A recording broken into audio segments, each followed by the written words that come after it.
When Men in Black became a surprise hit in 1997, it didn't yet have a sequel greenlit or even written. But that shouldn't have been a problem. Right. Being based on a comic book. It's the sort of thing that should work well with serialization. If anything would lend itself to a franchise, it would be something like Men in Black. Going to get your gun back, who? I like this gun. But here's the problem. Men in Black 1 was an origin story. The story of fish out of water agent joining the eponymous organization. The end of the film set up a sequel, sure, but it promised a different plot and different characters. Agent Jewis no longer a greenhorn. Agent, the mentor figure, has retired. Agent Liz now the new recruit. So given this setup, what did they decide to do for the sequel? Okay, well, he's retired, right. Well, they retconned the ending of the first movie, slotting Will Smith's Agent back into the position of clueless noob to recreate that sweet chemistry he had with Tommy Lee Jones. Agent Lee's clumsily written out. And plus, you can't count I mean, she wanted to go back to the morgue. I helped her. Frank the Pug, who has a glorified cameo in the first movie, is now bumped up to lead character because fan service. I just walked in to find you here with that sad look upon your face. And there's lots of these goes. That's gonna leave a scar. Men in Black 2 didn't, to build on what the first movie had set up. It just repeated its greatest hits. And everybody hated it. Any story can arguably, probably have a compelling sequel. But unless it's a sort of episodic thing, like a superhero franchise, where by design, it's more or less gonna have, like, the same conflict and characters each time in order for it to be a satisfying story, it should probably be different from that first one. Expand on the world in some way. And if that is what you here for, I have a sequel that's out today. It's called Truth of the Divine. It's a sequel to Actions, and it is not the same. And the false. Say what you want about it. It's different from the first one. It is not Men in Black 2. There, I got me plug out of the way. Seriously, it's one serious thing. You can buy it now, wherever books are sold, as long as you are in the US, Canada, also English-speaking countries. I don't get any say on the foreign rank. But there are some stories that probably should just not have sequels. Love Never Dies is the result of a decades-long attempt to take a fundamentally unworkable story and make it work. This might also be the musical that was given the most chances of all big-budget musicals, with productions in Toronto, London, Australia, and even a world tour, which absolutely, yes, I went and saw, in the futile hope that audiences might take to it eventually, at least an oomph of the degree to which they did Phantom of the Opera. Phantom of the Opera is, by most meaningful metrics, the most successful musical of all time. It has played to over 140 million people in 35 countries and 166 cities around the world, with an estimated gross of $6 billion. It has played over 12,000 performances across 30 years at Her Majesty's Theatre in London alone, and is still the longest-running show on Broadway. Suck it. So just so we'll have a point of reference for what happens in Love Never Dies, here is a brief summary of the stage version of Phantom of the Opera. Phantom of the Opera. Phantom of the Opera is the story of Christine, a young ingenue who woes Paris after she falls into the role of surprise understudy after the prima donna is scared off performing by the Phantom of the Opera.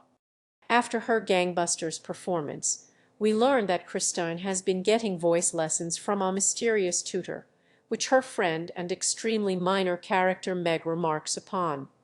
"I hear your voice in the darkness, yet the words aren't yours. Remember Meg." We'll come back to Meg. So it turns out her secret mentor is actually that phantom, a supposed host who is actually a guy, who's not only been extorting the managers, but also screwing with the cast because it's fun and he hates the prima donna. But this is a sexy phantom, and he's in love with her, and she's kind of into it, but she's also kind of into her old flame Raoul, who is also rich and avacant. So Raoul becomes the obvious choice once Kristen sees the reason for his phantomy ways, namely his face. Hijinks and a love triangle ensue. The phantom kills a few people, and after basically taking the entire opera house hostage and forcing them to perform his opera, Kristen unmasks him on stage and he kidnaps her, and the show ends with Raoul trying to rescue her but getting captured immediately, after which the phantom demands that Kristen marry him or Raldes. But when Kristen shows him a moment of compassion and kisses him, he realizes what an ashole he's been the whole show, and he lets the two of them go, wishes them mazel. And an angry mob shows up, but he escapes, and that extremely minor character, Meg, remember her, picks up his mask and holds it up. Love Never Dies is the story of the phantom having apparently learned no lessons, still obsessing over Kristen and plotting to lure and extort her into marrying him again. Only he succeeds in his endeavor this time, but then he has to negotiate a hostage crisis, which ends in Kristen getting shot. Or Love Never Dies is the story of Kristen, trapped in a loveless marriage to a negligent alcoholic gambling addict, reconnecting with the serial killer who loved her and also kidnapped her 10 years ago, and deciding that he's actually the lesser of two evils until she gets shot by a former friend in a completely unrelated hostage.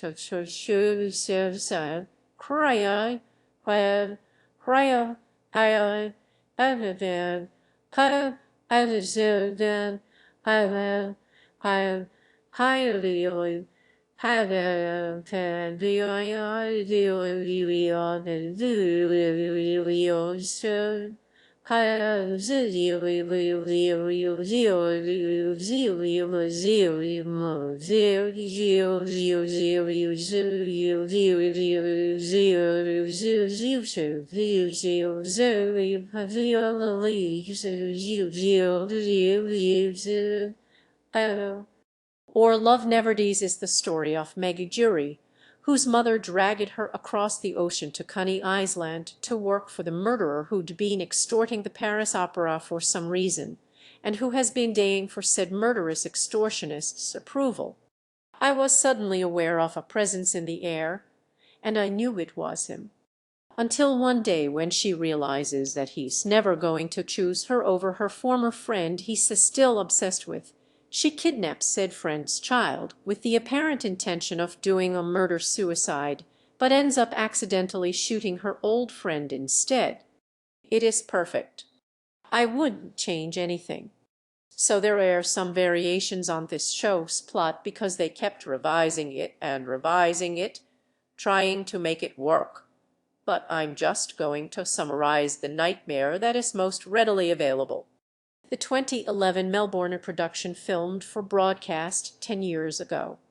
It's a decade after the events of the first musical, and if you're wondering what he's been up to and how his life has pivoted in a new exciting direction, well, he's still whining and obsessing over Kristen Day in song form, just milking the giant cow to her portrait, which is better than the West End version where he was doing it to a real doll. But wait, only nothing but the cold. Oh, Ramin, why? We then cut to Coney Island where Alan Cumming, Harley Quinn, and Uncle Fester introduce us to the vibe, which could be described as Cirque du Soleil by way of Tim Burton, but not like good Tim Burton, More like Disney whipped out a boatload of money to make Dumbo, because what else is he gonna do? Tim Burton. Let's get ready for Dumbo.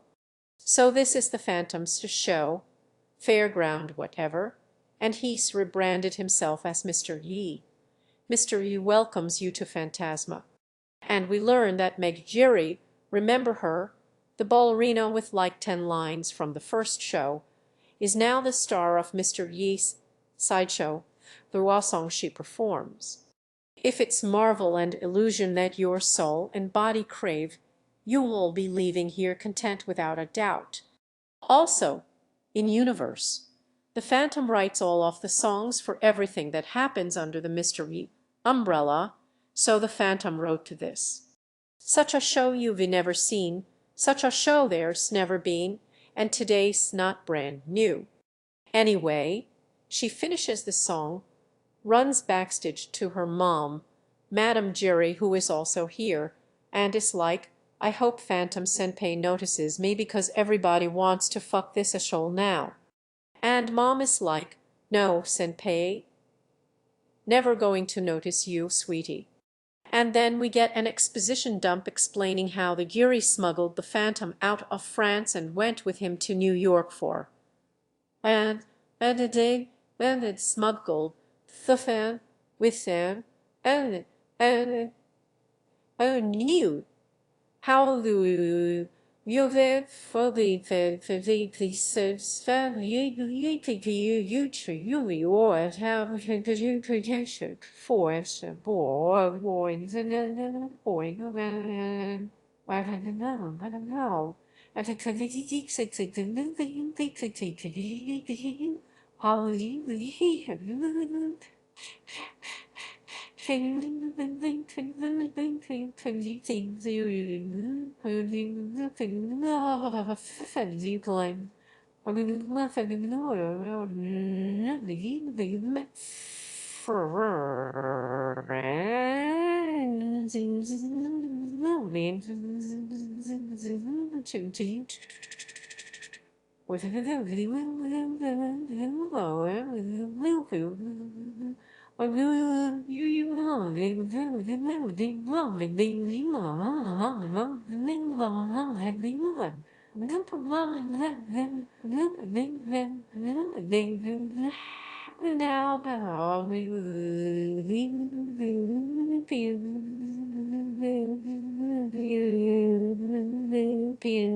I'm sure of very good reason. Sure of a very good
who concealed him safe away, smuggled him up to Calais, found a freighter out of France.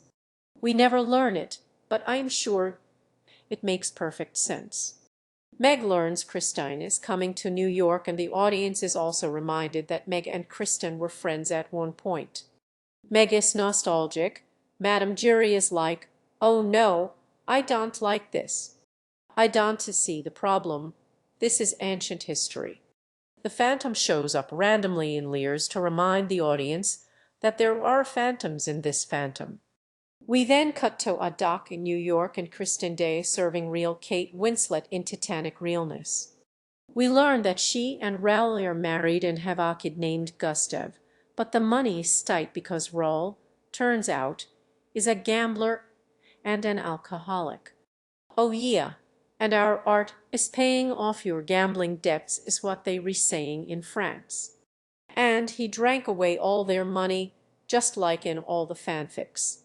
"Father dear, come play with me, come and see this toy be, come we got."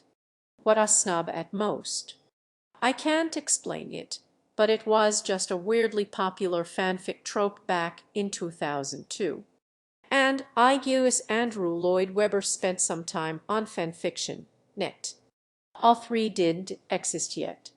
Is it true you left your entire fortune on a roulette table in Monte Carlo?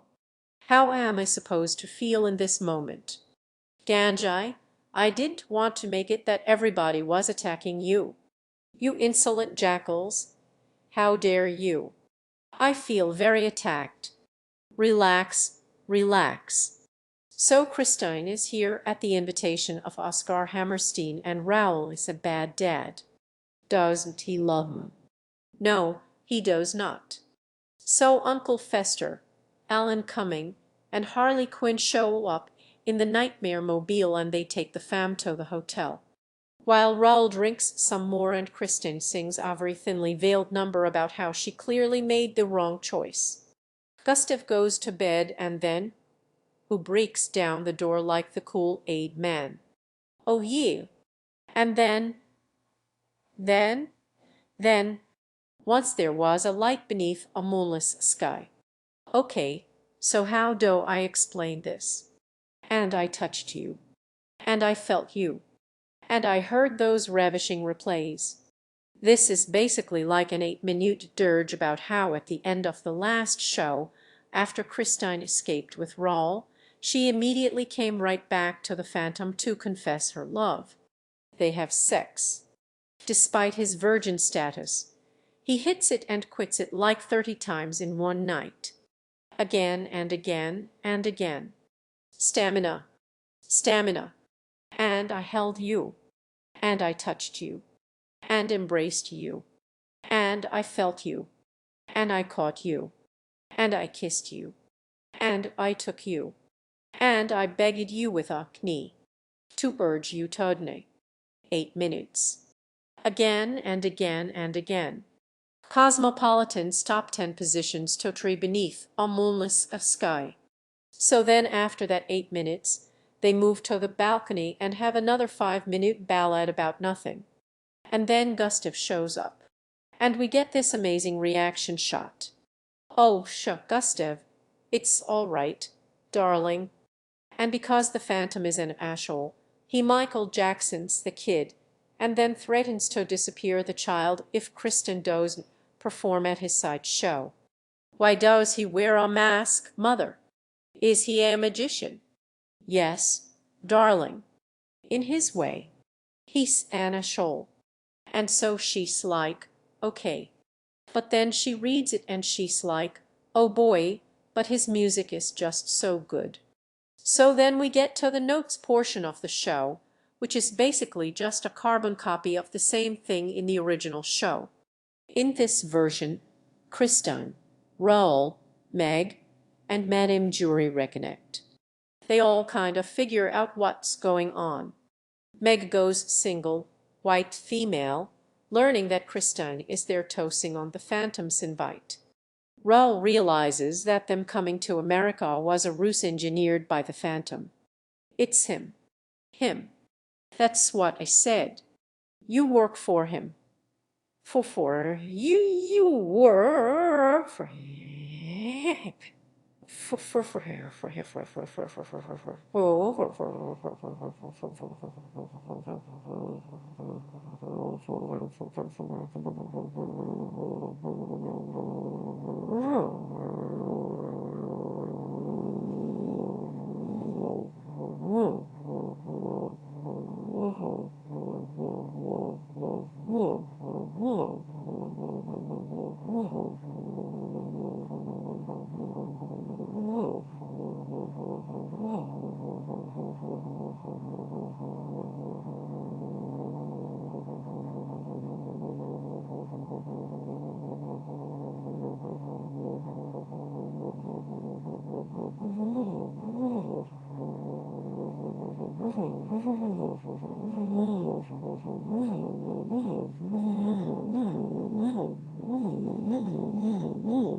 now you do too. Oh shit, oh shit. And everyone's fine with it, Agues. No one is going to bring up that he killed people. So Kristen is doing what the Phantom asked, but he lures the child to his lair at the base of a roller coaster anyway, to his Agues doom. But then the kid starts playing chopsticks on his piano and the Phantom starts doing middle school Punnett squares in his head like, oh me, a virtuoso. And he makes this connection. He's just 10 years old. 10 years old. And then, you can feel it. Yes. Come closer. Yes. Have no fear of the beauty underneath. You can face it. Yes. You can take it. Yes. Can we please stop talking to the 10-year-old like that, please? You all accept it. Yes. You all embrace it. Yes. I don't think you like it. Well, why not? I like this new generation of music. You all accept it. Yes. You all embrace it. Yes. Let me show you. Mother of God, it's all toilet sounds.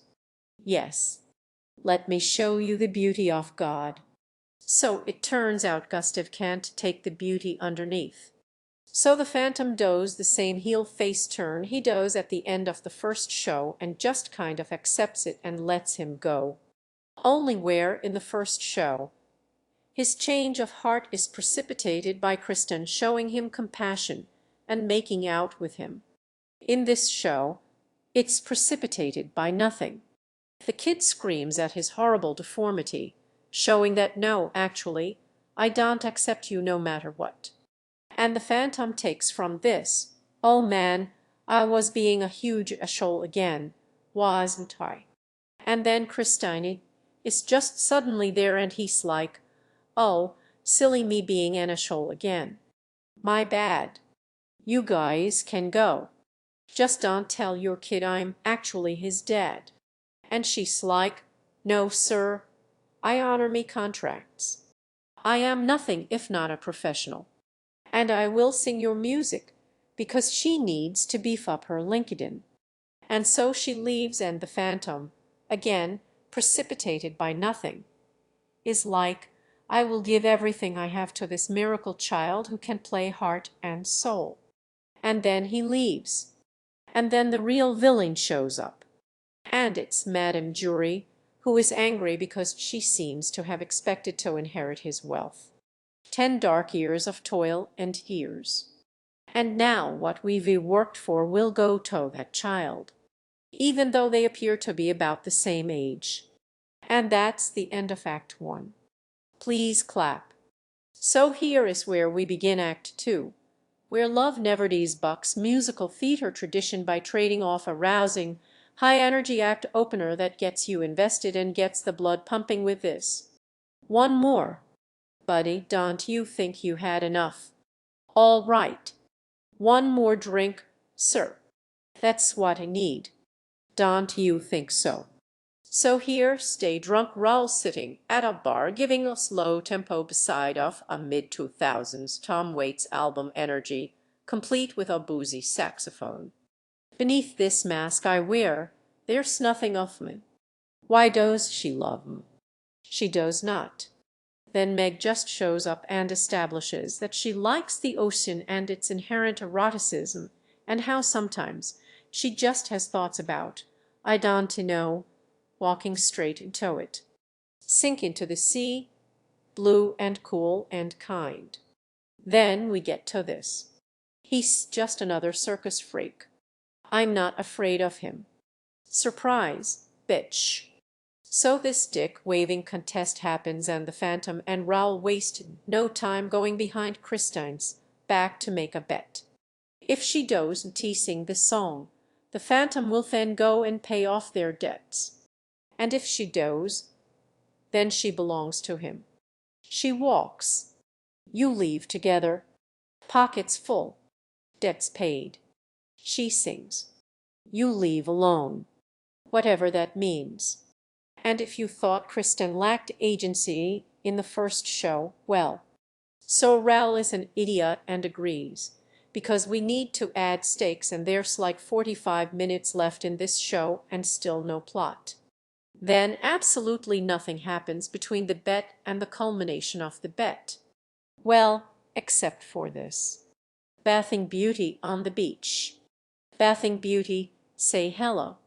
Again, in universe. The Phantom wrote this. And after we redone, Meg's like, no, no, what he didn't watch me sing Bathing Beauties. I had quick change. All that you gave him has all been a waste. All that you've done has all been erased. Anyway, onto the culmination of that rifting drunken bet. Gustav's like, Mom, I love you, as she looks into the middle distance longing for death. Raoul shows up, begs Kristen not to sing, and gives enough of a rat's ass to comb his hair and wear a coat for once, but of course does not tell her what he did. Don't sing the song, dear. What? You have to know something's terribly wrong, dear. Someone drove a hot dog-shaped car through the window. Come on, whoever did this, just confess. We promise we want to be mad. Then the Phantom shows up and does a Billy Zane, the Duke in Moulin Rouge necklace scene to assert his natural dominance. Only in those scenes where the necklace functions as a metaphorical collar, chaining them to our rich girl that they do not love. Here we supposed to root for this guy. Let me hear you sing once more. Is it because Kate Winslet is going to pick Billy Zane this time? Our hero, consummate professional that she is, she dresses up in her iconic peacock, the symbol of Shiji pressure. This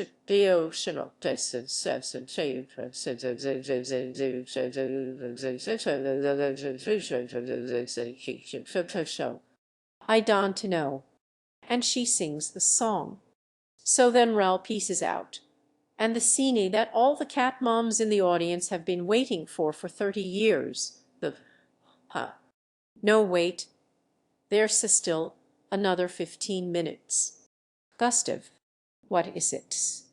Gustav, what's wrong? I told him to wait for Raoul. Oh no, where? Gustav, that jealous Madame Jury must have taken him. Anyway, Madame Jury was the real villain of the show. It was Meg. Yo, what is that? A tattoo. It's me old high school team. The Plainview Red Herrings. Look at it swim. Who has now kidnapped Gustav and is about to toss him and herself off a pier because she's just so lonely and Senpei want notice her. Always wondered how to make you watch. Well, watch me now. And the Phantom only wants Christine, even though Meg has ostensibly been forced into sex work to raise funds for him. ... Question mark. I gave what they would take. I gave what they would take. I gave it for your sake. So the whole gang shows up and tries to talk Meg down, and then Meg throws them the child bit.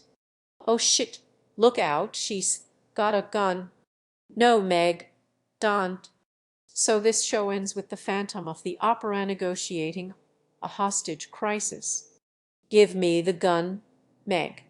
Give me the gun, said the Phantom of the Opera. The Phantom then deploys his hostage negotiation skills, which aren't that sharp, turns out. He says this: "We can't all be like Kristen. Kristen. Oh, it's Kristen. So Christianese, but at least the Phantom gets a consolation child. Boy and man hug. Kid's okay with his face now, apparently, even though his mother just bawled out in front of him. Rel just stands there with Christine's corpse. And I cannot wait for the sitcom around these 2.5 men. The end." So, why is this? In a post-Phantom world in the late 80s, early 90s, you have all these Broadway producers trying to replicate Phantom's success. Oh God! Oh! From Disney's Beauty and the Beast to Miss Saigon to that one Batman cover. But there was also the possibility of film adaptations for Phantom itself. In 1989, Warner Brothers buys the movie rights and Grand Central Lloyd Webber total artistic control, and Lord Andy handpicks a young Joel Schumacher to direct the film, based on how much he enjoyed the vampire film The Lost Boys. Anyway, shooting is set to go, with Michael Crawford and Sarah Brightman reprising their roles. But then, Andrew Lloyd Webber and Sarah Brightman divorce in 1990. Not long after their divorce, Lord Andy and Phantom designer Mary Bjornson were having conversations about what a Phantom sequel would look like. Webber wanted it to take place in Manhattan, with said Phantom living in New York's first penthouse, but changed his mind after watching a documentary about the Brooklyn Beach and Fairground and thought, hey, how about Cunningham? How bad I just said, but said so, where Addison, they feels it, they, they, Permanent, permanent, permanent, do you, do,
So then he has dinner with Frederick Forsyth. Now, Frederick Forsyth is a name you might be familiar with. He's a best-selling thriller author from England and Brexit supporter, who is still publishing books as recently as 2018. Sally still Lil published Real Brand will live this is issue.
So I guess you could see where a man who makes his career writing thriller mysteries from a journalistic bent would make him a natural fit for writing a sequel to Phantom.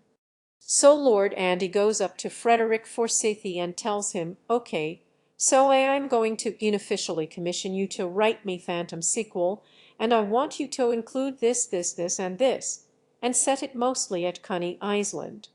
And Frederick Forsythe is like, "Okay," and he writes this concept. And then he finishes it, and he brings it to Lord Andy, and Lord Andy is like, "Huh. I guess you sure did give me what I asked for."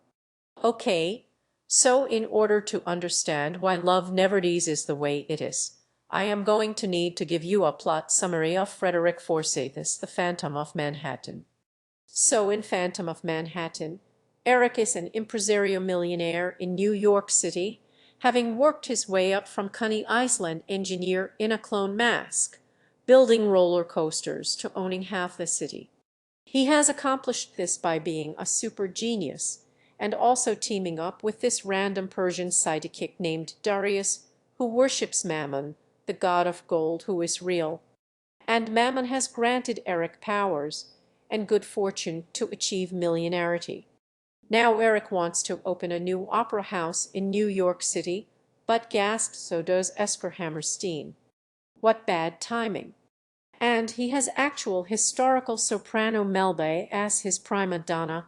So what's Eric going to do? The only way he can make sure his opera is a winner in the great opera house race is to bring Kristin over from Europe to be his prima donna. Eric has written an opera about a disfigured war veteran that he wants Kristin to star in. He will conveniently switch places with the bandaged-faced vet toasting with her, and there's also conveniently a child role that her son will get to take later too. Also, in this version, her son's name is Pierre. We know from the beginning of the book that Kristin's son can't to be Raoul, because before they ever even met, Raoul got his dick shot off by performing a heroic deed in Paris. And everyone was so sad for him, thinking no woman would ever want to marry him. But lucky for him, Kristin got knocked up by Guis who, and she needs a husband. Everybody wins. So Raoul is actually super sweet and self-sacrificing in this book, if a bit of a dullard, and he can't speak English, so he spends the whole book being confused and French. As they come over from Europe, the boy has a tutor, who is an Irish priest who has literal conversations with God. Much of the narration is done by a smarmy New York City reporter who's getting the scoop on the opera house race, as well as narration from the Irish priest, Eric's evil sidekick, and a random street urchin character.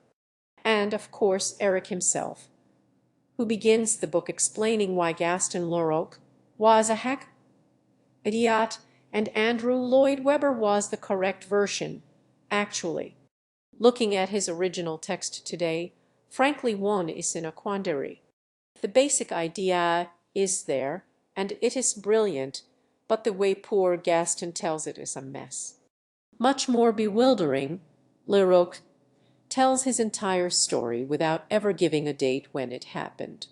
For an investigative reporter, which he purports to be, this is a bizarre omission. But far and away the most bizarre departure by Leroux from even the most basic rules of investigation and reporting is his end-of-book seduction by a mysterious character known only as the Persian. This strange mountebank is briefly mentioned twice in the first two-thirds of the story, and in a most passing manner.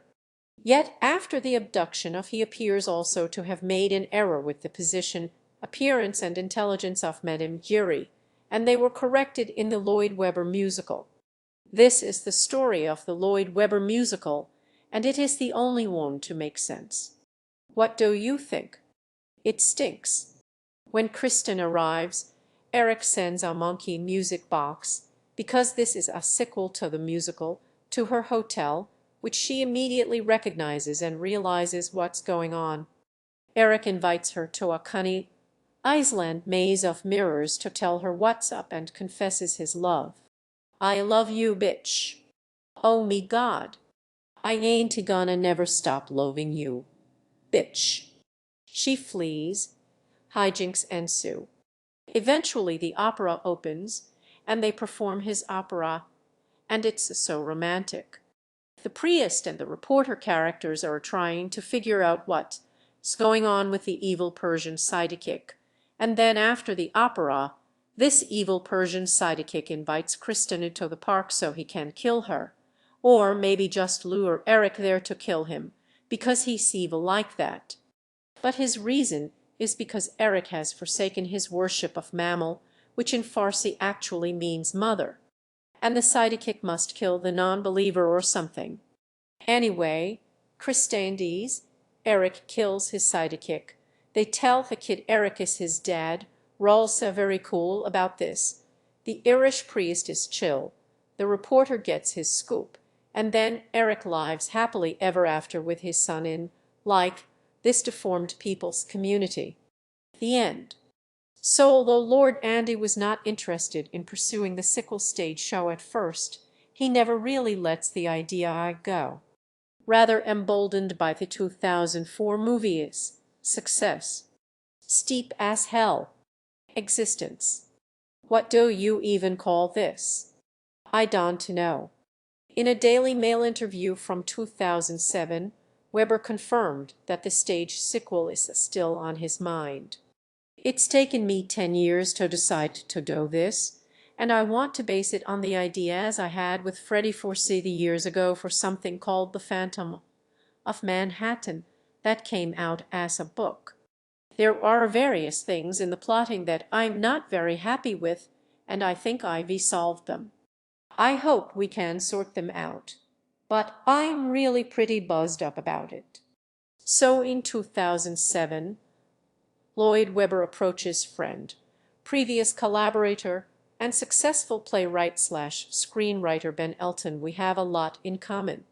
I think we really like Mickey Rooney and Judy Garland. We want to do the show right now. I don't know which is which. I don't know who's got the better legs." To rework the ideas that Webber and Forsey had developed a decade earlier. And then he decides that the real problem is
it was he who found the way through the roadblock. He pointed out that my first thoughts for a new plot contained several new characters. Ben suggested that any continuation of the story must be about the protagonists of the original show. So the new characters were axed, and Gustav Christensen is the only new principal character we meet. Come the autumn of 2007, Ben had shaped a story that I felt it could make work. Oh, give me the gun, Meg. So they kept more or less the same tension in antagonist, and just searched to replace the evil Persian with Madame and Meg Jury. Well, I guess that makes sense. Madame Jury replaced the original Persian in the original show, so why can't she just replace the evil Persian too?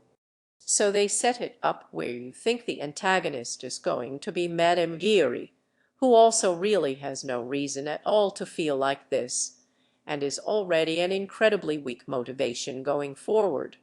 All would be ours if that bastard had never been born. Why did you think he was going to leave everything to you? Did he say he was going to?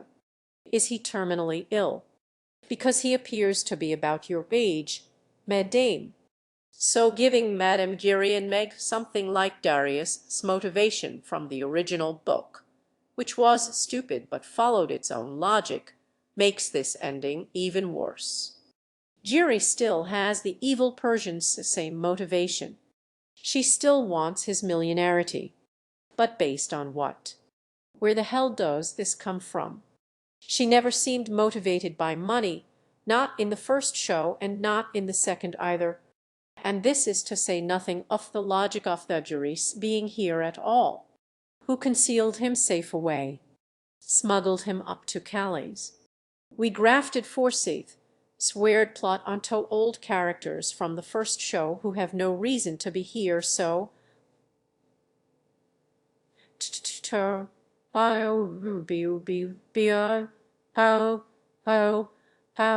who he show how he show will sao ego sao sao you how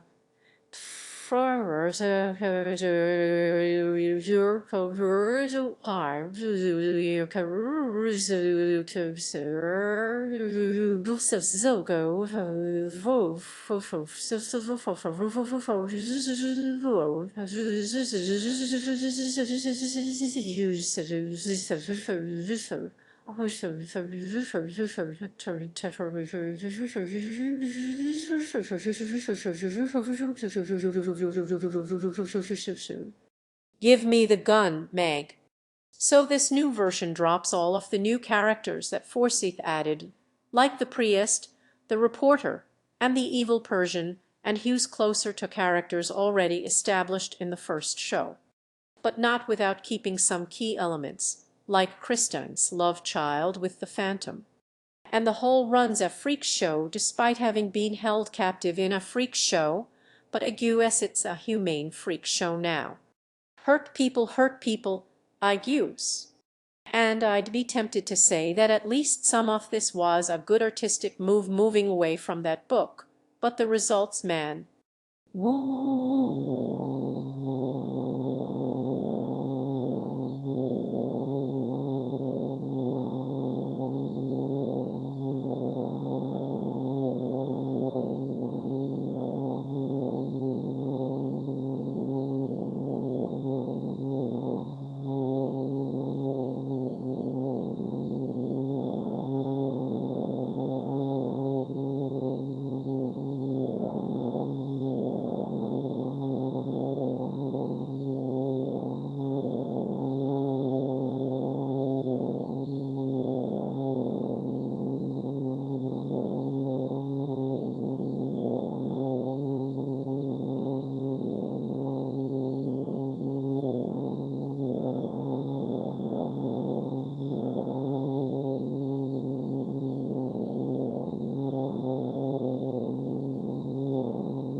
You can face it. Yes. You can take it. Yes. Also, this show wants us to root for Eric and Kristen. And in earlier versions, apparently it did to shy away as much from the fact that he was, you know, a murderer. But in the final version, it has to totally ignore half of the first show to make its stupid romance work. The juries treat him like he's just some guy. You work for him. Now you do too. This man has killed several people. Everyone just kind of politely ignores everything he did in the first one, except for his fixation on Kristen. She chose road, chose to make a new start, chose beauty and youth over genius and art. Or me favorite little writing detail, the one song that is repeated from the first show. Twisted every way, what answer can I give? I know I can't refuse, and yet I wish I could. Here is that song from the first musical without that crucial line cut. He kills without a thought, he murders or that's good. I know I can't refuse. Feels like that might be kind of a deal breaker. So, let's be honest. The ending of this show is pretty hilarious. Kristen. Oh, it's Kristen. Oh, does Kristen get killed? Yes. Oh, amazing. Amazing. So what is the main tension of Love Never Dies? Well, this verse is also same as the first. What will become of the Phantom and Kristen? Who will she choose? But that tension resolves after she sings her peacock dress. So the main plot is tied up. But that doesn't end the story. The random thing has to happen. Gustav. What is it? Gustav. What's wrong? I told him to wait for Raoul. Before he asked me to. Surely he wouldn't. The Phantom never at any point interacts with Meg before the end of the show. The Phantom at never any point interacted with Meg in the first show. If a tragic thing happens at the end of a story, fine, great. But it needs to both come out of and influence the actions of our protagonist. And while sure Meg was in the show before this isn't like some dad who never went to Timmy's baseball games and now Timmy's gone off the edge. Always wondered how to make you want to watch me now. We don't to know anything about what their relationship even is. We don't to know how he treats her. For all we know, this is like a Fatal Attraction scenario. But while you could argue that this was set up, sort of, like they tried to, they can to bring themselves to make the Phantom legitimately fuck them over in order to get with Kristen. So this. I took a little trip to Coney Island. I took a little trip because of you. Never makes sense. He never wrongs them in any way that we actually see. I hope Christine is worthy of you. I hope her singing makes up for what your blindness has done to Meg. They just feel entitled to his stuff. The Phantom pedestalizing Kristen could, in a different story, lead to some kind of downfall, but not here. Meg feels owed by him, but the show never gives us any indication that her feelings are justified. And either way, Meg is not, like, his ward. She's, like, at least 30. Man, Sherry Lewis has got it going on. In no universe is this man responsible for what she is doing right now, and it's weird to imply that he is. Give me the blame for not seeing the things that you've done, Meg. This is some poetic, thematic culmination. All his coasts come back to haunt him. There could have been a story where he throws all the people who helped him when he very much did not deserve it under the bus because of his obsession with Kristen. But the show doesn't do that because it wants the audience to root for these crazy kids. And I cannot overstate this. This is a fundamentally unsalvageable relationship. We should not be rooting for them. In this very show, he threatened to murder a child. That perfect specimen may disappear on Coney Island. You know what you do. You buy yourself a tape recorder, You just record yourself for a whole day. I think I'm going to be surprised at some of your phrasing," and only walked it back when he realized the kid was actually his crotch dumpling. He plays like me. So the tragic ending isn't poetic. It isn't the result of some mistake the Phantom actually made, and he has made many. This isn't his past or his character flaws coming back to haunt him. It's not him burning everything down if he can't get what he wants. It's just a random thing. You know, the funny thing about Empire Strikes Back when it first came out is it was actually kind of met with mixed reviews from critics and even from fans. And I think part of the reason for that is because people were so used to sequels more or less kind of following the same pattern as first ones. And The Empire Strikes Back is pretty different from the first Star Wars movie. But it didn't take long for Empire Strikes Back to be reevaluated as the good one, arguably the best one of all of the ones that have been produced. And generally, when you look at sequels that are seen as positively, even maybe even better than the first one, it's probably because they try new things. They expand on the world. They introduce new characters. They take the story in a different direction. Because presumably your characters have grown since that first story. Phantom of the Opera ends with him letting Kristen go.